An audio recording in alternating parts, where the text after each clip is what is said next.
Leader T V دیکھنے والوں کو السلام علیکم۔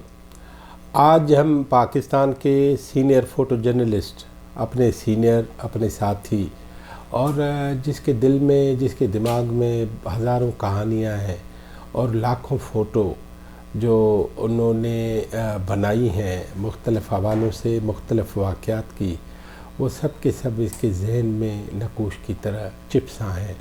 اور جب ہم نے ان سے گزشتہ ملاقات میں بات کی تھی انہی کے اسی گھر میں، تو ہمیں، آپ کو یاد ہوگا، وہ واقعہ بتایا تھا کہ رات کو مجھے میری جو مسز ہیں وہ کہہ رہی تھی کہ رات کو بھی تو نیند میں بولتا ہے، اور بولتا کیا ہے؟ بولتا یہ ہے، یہ ڈان اخبار ہے، یہ ڈان کی تصویر جو ہے وہ اچھی ہوتی ہے۔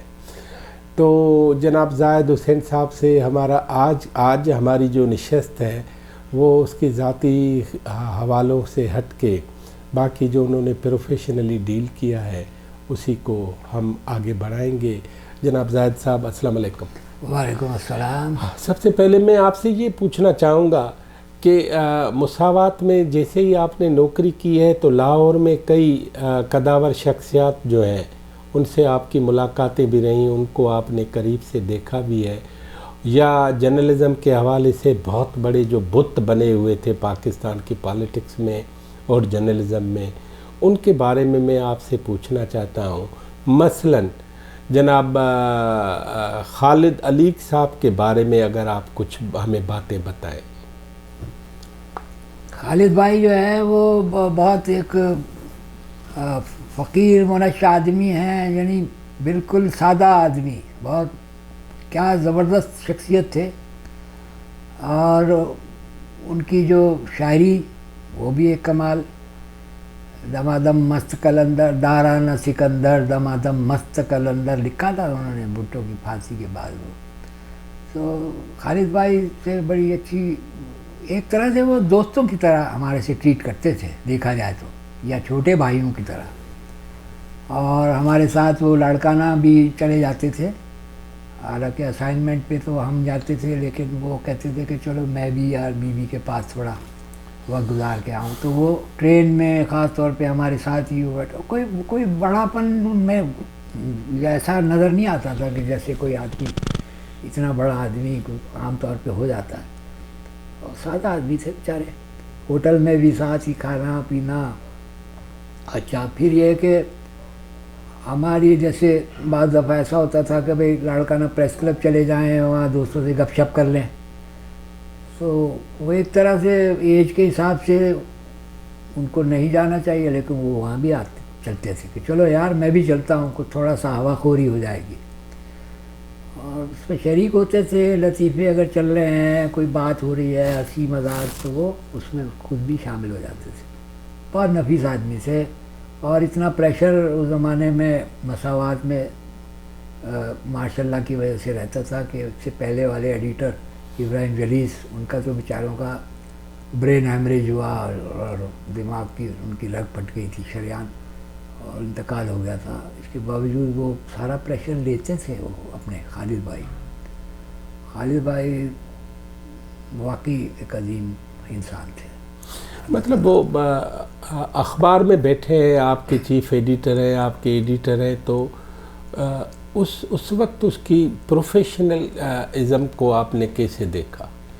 اس میں زیادہ تر وہ اتنی جس کو کہتے ہیں نا کہ ٹوکنا اور نکتہ چینی اور اس میں کوئی چیز نکالنا نہیں کرتے تھے وہ، بلکہ وہ انکریج کرتے تھے کہ کوئی بات ہے جیسے میٹنگ میں کہ بھئی یہ ہے، اس کو اگر ہم یہ کل یہ ہونے جا رہا ہے، اس میں اگر ہم اس چیز کو اس طرح سے کریں گے تو ہمارے پہ پابندیاں ہیں، ہم نہیں کر پائیں گے، اس کو ہم تھوڑا سا نرم اگر رکھیں گے تو چھپ بھی جائے گا، ہمارا کام بھی چل جائے گا، اور آپ بھی لوگ بہتر سمجھتے ہیں اور آپ لوگ بھی بہتر سمجھتے ہیں۔ اس طرح کر کے وہ انکریج بھی کرتے تھے، اور وہ جو انہوں نے کہنا ہوتا تھا پالیسی کے حساب سے، کیونکہ ظاہر ہے وہ بیگم صاحبہ سے اور بی نذیر سے رابطے میں ہوتے تھے پالیسی کے ساتھ، واضح تو ایڈیٹوریل بھی بی نے ان کو خود سے لکھوائے ہیں کہ یہ آپ اس پہ لکھیں گے اور یہ ہوگا یہ ہوگا یہ ہوگا، اور وہ لکھتے تھے. تو مطلب جس کو کہتے ہیں نا کہ ایک آدمی جو ہے وہ کام لینا ہے اس کے دو طریقے ہوتے ہیں, یا تو وہ ڈانٹ ڈپٹ کر کے کرے, اور ایک یہ کہ بھائی چارہ اور دوستی کر کے کرے. تو وہ دوستی اور بھائی چارے سے کام لیتے تھے ہم سے. جاوید صاحب مجھے ایک بات بتائیں, یہ جو آپ نے اصطلاح یوز کی ہے خالد علیق صاحب کے لیے فقیر منش آدمی, تو یہ انسان میں فقیری اس لیول پہ رہتے ہوئے بھی کیسے آتی ہے؟ یہ اصل میں ان کی طبیعت میں تھا. وہ کہتے تھے کہ بھائی مجھے کیا کرنا ہے, ایک بیوی ہے ایک میں ہوں اور ہمارا گزارا ہو رہا ہے, تو مجھے تو یہ نہیں چاہیے, مجھے تو وہ نہیں چاہیے. اس طرح کی باتیں وہ عام کرتے تھے, اور بہت سادہ, یعنی بسوں میں سفر کرتے تھے وہ. میں نے ان کو رکشہ میں اور ٹیکسی میں, حالانکہ وہ ایڈیٹر تھے, ان کو ادارے کی طرف سے پیسے بھی مل سکتے تھے, ملتے ہوں گے, لینا چاہیں تو لے بھی سکتے تھے, لیکن وہ عام آدمی کی طرح وہ بس میں, لانڈی میں رہتے تھے, وہ لانڈی سے ہی آتے تھے وہ, اور اتنی دور سے آنا اور پھر اس کے بعد بس میں بیٹھ کے. لیکن وہ اپنے خیالوں میں, اور اس دوران وہ بیٹھے بیٹھے بھی کچھ نہ کچھ دو چار شعر ان کے دماغ میں آ جاتے تھے, اور وہ آ کے پھر وہ نقل کر دیتے تھے, اخبار کے اوپر قطعہ لکھ دیا, کچھ کر دیا. تو اس حوالے سے, اور کھانے پینے میں بھی کوئی یہ نہیں ہے کہ بھئی کوئی شوق ہے ان کا, یہ ہونا چاہیے وہ ہونا چاہیے. بہت سادہ آدمی, بہت سادہ آدمی. اس لیے میں کہہ رہا ہوں کہ بالکل فقیر منش آدمی. کبھی میں نے پھوپھا اور بڑا پن نہیں دیکھا ان میں, کسی میں بھی نہیں دیکھا. ہر آدمی تعریف کرتا تھا ان کی, اور بیوی جو ہے بہت رسپیکٹ دیتی تھی ان کو. آپ کی باتوں میں ایک اور شخصیت آتی ہیں, ایس جی بدر الدین صاحب. یہاں ایس جی ایم بدر الدین صاحب جو تھے ہمارے چیف ایڈیٹر تھے, یعنی کراچی اور لاہور دونوں کے بنایا تھا ان کو بیگم صاحبہ نے. اور اس زمانے میں لاہور میں زیادہ بیٹھتے تھے وہ, تو حنیف رحمانی تو بعد میں چھوڑ گئے تھے. وہ ماشاء اللہ میں جیسے کراچی کے اخبار پہ جرمانے پابندیاں لگتی تھیں, لاہور والے پہ بھی لگتی تھی. یہ واحد ایڈیٹر ہیں جن کے ہتھکڑیاں لگی. ان کو ہتھکڑیاں لگا کے کورٹ میں پیش کیا جاتا تھا. ماشاء اللہ کورٹ میں بھی پیش ہوئے. ان سے زیادہ چڑ تھی کیا؟ وہ ایڈیٹر اخبار, وہ بالکل صاف گو آدمی تھے, اور ان جیسا نفیس آدمی بھی میں نے نہیں دیکھا. بہت ہی نفیس آدمی اور بہت سلجھے ہوئے. یعنی آپ یعنی سامنے والے کو آپ کہہ کے بلاتے تھے, بھلے وہ چھوٹا ہو یا بڑا ہو. ہمیں بھی وہ یہ کہتے تھے, بھائی آپ یوں کریں, بھائی آپ نے یہ تو بہت اچھا کام کیا, بھائی آپ نے یہ نہیں کرنا تھا. اس طرح بات کرتے تھے. تو ان کے وہ جب کوئی مکالمہ کسی ملٹری کورٹ میں ہوتا تھا, دو چار جگہ ایسا ہوا ہے کہ انہوں نے جو جواب دیا ہے اس پہ ناراض ہوا ہے کرنل. کچھ یاد ہے؟ اس میں ہمارے ایک دوست نے بتایا, انور شاہد ہمارے ایک رپورٹر تھے جو بک, انہوں نے کتاب بھی لکھی, اور اتفاق سے یہ مساوات کے نمائندے کی حیثیت سے ڈھاکہ میں تھے جب ڈھاکہ فال ہوا ہے. وہ بتاتے ہیں, آج کل امریکہ میں ہیں وہ, کہ انہوں نے کہا کہ یہ تمہارا جو بھٹو ہے اس کی کیا حیثیت ہے, کسی بات پہ کرنل نے کہا. تو انہوں نے کہا کہ جس آدمی کی حیثیت جس کو نہ پتہ ہو اس سے میں کیا بات کروں. تو وہ ایک دم خاموش ہو گیا کرنل. لیکن اب اس کی ایک طرح سے اس نے اس کو اب حد تک سمجھا. تو اس نے کہا کہ آپ کو پتہ ہے کہ یہ ملٹری کورٹ ہے. تو اس نے کہا کہ مجھے پتہ ہے, جبھی تو آیا ہوں, کیونکہ مجھے ملٹری کورٹ کا شوق میرا پورا ہوا. اس سے پہلے زندگی میں کسی ملٹری کورٹ میں نہیں گیا. میری آرزو تھی کہ مجھے کوئی ملٹری کورٹ میں بلائے اور میں وہاں بولوں. تو وہ کرنل خاموش ہو گیا. تو بہت ہی زبردست. بعد میں وہ ڈان میں آئے, پھر جب اخبار بند ہوا تو ڈان کراچی میں کام کرتے رہے وہ, اور وہاں بھی ان سے رابطہ رہتا تھا. ابھی ان کی کسی, میں نے ایک تصویر مساوات کے حوالے سے ڈالی تھی، جس میں سٹوری میں نے ڈالی تھی فیس بک پہ، جس میں بدرالدین صاحب جو ہے وہ ابراہیم جلیس کے انتقال پہ آئے ہوئے ہیں لاہور سے، اور وہ کتاب کر رہے ہیں مساوات کے ورکر سے، یونین کا اجلاس تھا، اس میں بے نظیر اور نصرت بھٹو بھی شامل ہوئی تھی، تو ایک طرف وہ بیٹھی ہیں، ایک طرف وہ بیچ میں وہ کھڑے ہو کے بول رہے ہیں، تو وہ تصویر ان کی کسی نواسی نے کینیڈا میں دیکھی، وہاں سے اس نے مجھے میسیج کیا کہ یہ جو ہے تصویر ہمیں چاہیے، کیونکہ ہم ان کے تمام چیزیں جو کچھ انہوں نے لکھا، جو کچھ بولا، وہ ہم جمع کر رہے ہیں، اور ہمارا ارادہ ہے کہ اس پہ ایک کتاب ڈالیں، تو آپ ہمیں یہ دے دیجئے۔ تو اس دوران میں پھر انہوں نے انور شاہد سے رابطہ کیا، اور پھر انور شاہد نے بھی مجھ سے کہا، تو میں نے پھر ان کو یہ کچھ تصویریں دی۔ تو عزیزین بدرالدین ایک بڑا نام، بہت نفیس آدمی۔ آپ نے شوکت صدیقی صاحب کو کیسے دیکھا؟ شوکت صاحب جو تھے وہ بہت مزے کے آدمی تھے، وہ بہت اچھا لکھتے تھے، اور ان کی جو تحریر تھی اس میں ایک کاٹ ہوتا، پتہ چلتا تھا کہ ہاں کوئی لکھ رہا ہے، اور بڑے اداریے بھی، خاص طور پہ ایک تو ہمارے شہزاد منظر صاحب ہوتے تھے جو اسسٹنٹ ایڈیٹر تھے، کچھ اداریے تو وہ لکھتے تھے، لیکن کبھی عام طور پہ ہفتے میں ایک آدھ دن وہ خصوصاً لکھتے تھے شوکت صاحب۔ تو وہ طبیعت میں ان کے تھوڑا سا یہ تھا کہ کبھی غصہ بھی آتا تھا ان کو، اور ایک دم وہ تھوڑا سا ریش بھی ہو جاتے تھے، لیکن زیادہ تر وہ خوش اخلاق تھے، اور آؤ بیٹھو کھاؤ، کھانا کھا رہے ہوتے بلا لیتے، کوئی بھی آ رہا ہے بیٹھ جاؤ، آ جاؤ کھا لو، ان کے کمرے میں جو ہو گیا پھر آنے نہیں دیتے تھے جب تک آپ 2 لقمے نہ لگا لیں ان کے ساتھ، اس طرح مطلب وہ میرا یہ تھا کہ فلیش گن ٹوٹ گئی میری، اور میں نے کہا شوکت صاحب یہ فلیش خراب ہو گئی تھی، ٹوٹ گئی، اور مجھے نئی چاہیے۔ انہوں نے کہا اچھا دلا دیں گے۔ اس کے بعد ایسا ہوا کہ کوئی بڑا ایکسیڈنٹ ہوا ڈگ روڈ پہ، رات کی میری ڈیوٹی تھی، تو ڈگ روڈ تھانے میں اچھا وین تھی، ایک وین اور بس کا حادثہ ہوا، اس میں 8 آدمی مر گئے،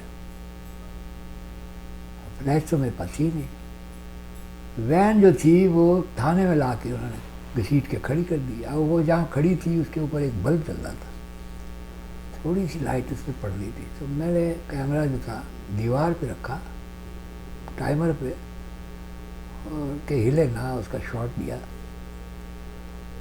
وہ عجیب اس کا ایک لائٹ اینڈ شیڈ کا ایفیکٹ آیا، اور بہت خوبصورت سی تصویر بنی، وہ میں نے دے دی جا کے، چھپ گئی۔ صبح شوکت صاحب نے بلایا، کہنے لگے بھائی کمال کر دیا تم نے، کیا خوبصورت تصویر بنائی ہے، وہ تو لگ ہی نہیں رہا، حادثہ بھول جاتا ہے آدمی، سے اس تصویر کی خوبصورتی پہ لگ جاتا ہے۔ میں نے کہا میرے پاس فلیش نہیں تھی، انہوں نے کہا اب تمہیں فلیش کی ضرورت ہی کیا ہے، تم تو اس کے بغیر ہی تصویر کھینچ لیتے ہو۔ تو میں نے کہا اس کا مطلب یہ نہیں ہے، کبھی میں نے کہا اگر مالکوں میں سے کسی کی کوریج کرنے چلے گئے اور وہاں فلیش نہ ہوئی تو بڑا مسئلہ ہوگا، آپ کے پاس بات آئے گی۔ تو پھر انہوں نے کہا اچھا، تو پھر نور محمد صاحب ہمارے اکاؤنٹنٹ ہوتے تھے، ان کو انہوں نے بلایا، کہا کہ ایک ان کو چھوٹی فلیش دلوا دیں۔ تو پھر وہ بچی کی ان کی منگنی ہوئی، انہوں نے کہا بھائی زاہد تم جاؤ گے میرے ساتھ گھر، منگنی کی تصویریں تم بناؤ گے۔ پھر اس بچی کی شادی ہوئی، وہ بھی میں نے مجھ سے ہی بنوائی انہوں نے۔ تو پیار کرتے تھے، ایسی بات نہیں ہے، لیکن جو غصہ آتا تھا ڈانٹ بھی دیتے تھے۔ جیسے ایک دفعہ یہ ہوا، صبح میں ہمارے ایک ساتھی تھے جس کی ڈیوٹی تھی، حسان سنگرامی، جو ڈان میں رہے، وہ ڈان میں بھی ہمارے ساتھ رہے، اور وہ بھی آج کل کینیڈا میں ہے۔ صبح کی ڈیوٹی تھی، وہ کہیں نکل لیے ادھر ادھر، تو ان کو ضرورت پڑی، انہوں نے بلوایا تو کوئی بھی نہیں تھا فوٹو سیکشن میں، یہ ناراض ہو گئے۔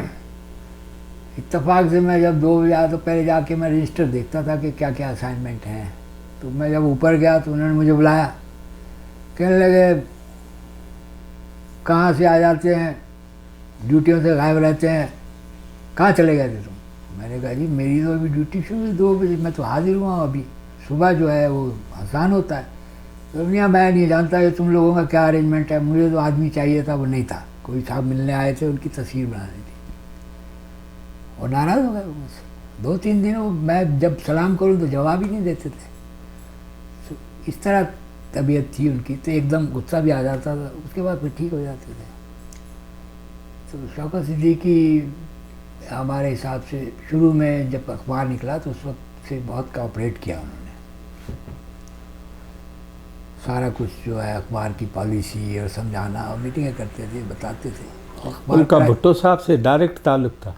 بھٹو صاحب سے رہا، ان کا بھی رہا. پھر بعد میں ایک جب گورنمنٹ تھی تو باہر سے لوگ آ جاتے ہیں پھر تو میر جمیل الرحمان تھے، ایک شکیل الرحمان کے بھائی، تو خلیل الرحمان کے بھائی، اس کو چیف ایڈیٹر بنا دیا تھا بھٹو صاحب. مطلب میر شکیل کے انکل؟ ہاں جی، انکل ان کے. ایک تو وہ ہے نا خلیل ہیں، ایک یہ جمیل ہے، ایک تیسرے جنہوں کے پاس اخباریں جہاں ہیں. تو 3 بھائی ہیں نا یہ. اچھا وہ جو تھے، نہیں یہ شکیل کا بھائی تھا یا شکیل کا انکل تھا؟ انکل.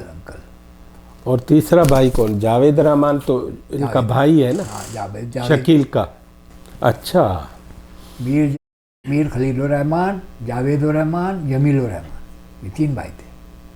تو شوکت صدیقی کی جگہ بھٹو صاحب نے رکھا جمیل الرحمان کو؟ نہیں، وہ چیف ایڈیٹر بنا. یہ ایڈیٹر تو یہی تھے، یہاں کے یہ تھے، وہاں حنیف رحمے تھے. اور انہوں نے انٹرویو بھی کیا ہے، شوکت صاحب نے بھٹو صاحب پرائم منسٹر کا انٹرویو بھی کیا.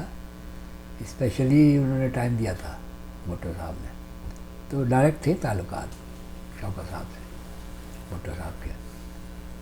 ظاہر ہے ایڈیٹر بناتے ہیں تو اپنے ہی آدمی کو لاتے ہیں جن کے بارے میں وہ ہوتے ہیں، مطمئن ہوتے ہیں.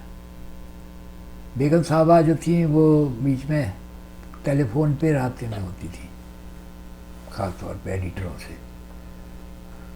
اس میں وہ ان کی شکایت یہ ہوتی تھی کہ یہ زیادہ تر وہ تصویریں ایسی نہیں چھاپو جس میں یہ تھوڑا گنجے نظر آئیں. بھٹو صاحب شکایت ہوتی تھی ان کی، یہ کس اینگل سے بنا دیا زاہد، یہ کس اینگل سے بنا دیا رانا، یہ تم نے کیا کیا، یہ دیکھو کیسی بدی تصویر لگ رہی ہے. اس طرح کر کے وہ شکایت کرتی تھی ہم سے، ایڈیٹروں سے نہیں کہتی تھی.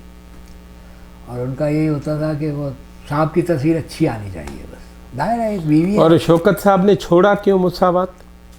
وہ کسی اختلاف پہ نہیں چھوڑا، وہ ویسے ہی چھوڑ دیا تھا انہوں نے. اس کے بعد پھر کچھ نہیں کیا انہوں نے، وہ لکھتے رہے. پھر وہ ظاہر ہے اس میں ٹینشن بھی ہوتی تھی، یا پھر یہ ہے کہ کوئی اور کچھ بات ہوگی ذاتی جو بتائی ہمیں نہیں پتہ. کیونکہ اس کے بعد پھر جلیس صاحب آ گئے تھے، ابراہیم جلیس. ناظرین، ایک چھوٹے سے وقفے کے بعد ہماری باتیں جاری رہیں گی، ہمارے ساتھ رہیے گا.